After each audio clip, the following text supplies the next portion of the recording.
अस्सलाम वालेकुम। आज का सबक, अगर इस सबक पर गौर करें तो आप नोटिस करेंगे कि सबसे पहले जुमले में जितने इंग्लिश के अल्फाज हैं उतने ही उर्दू के अल्फाज हैं।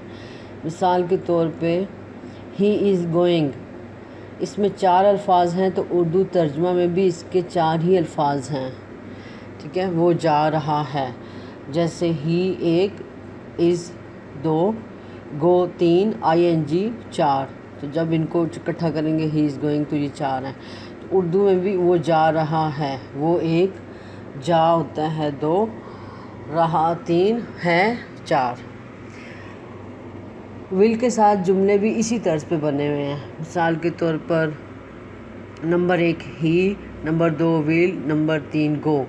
उर्दू में देख लें, नंबर 1 वो, नंबर 2 जाए, नंबर 3 गा। बेशक तरतीब थोड़ी सी आगे पीछे है, लेकिन जितने ही लफ्ज़ इंग्लिश के हैं उतने ही लफ्ज़ उर्दू में हैं। और भी बहुत सारे जुमले इंग्लिश उर्दू में इसी तरह के हैं। हम कह सकते हैं कि बग़ैर रूल्स के आधी इंग्लिश उर्दू इसी तरह सीख सकते हैं। अगर तलबा ये समझ जाएं तो अपनी इंग्लिश का सब्जेक्ट बेहतर कर सकते हैं,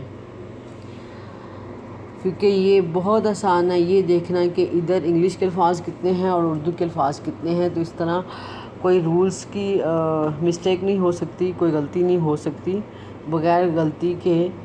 और इवन ख़ुद भी हम देख सकते हैं कि हमने जो लिखा है इंग्लिश में या उर्दू में जो ट्रांसलेट किया वो सही है या नहीं, अगर इस बेस के सारे अल्फाज या सारे जुमले आपको पता हों। कम से कम आधे कह सकते हैं, जो आधे इंग्लिश और उर्दू है वो इसी बेस पे है। बाकी वो फिर रूल्स, ग्रामर, टेंसेस, वो सारा कुछ फिर आ जाती हैं बाकी चीज़ों में।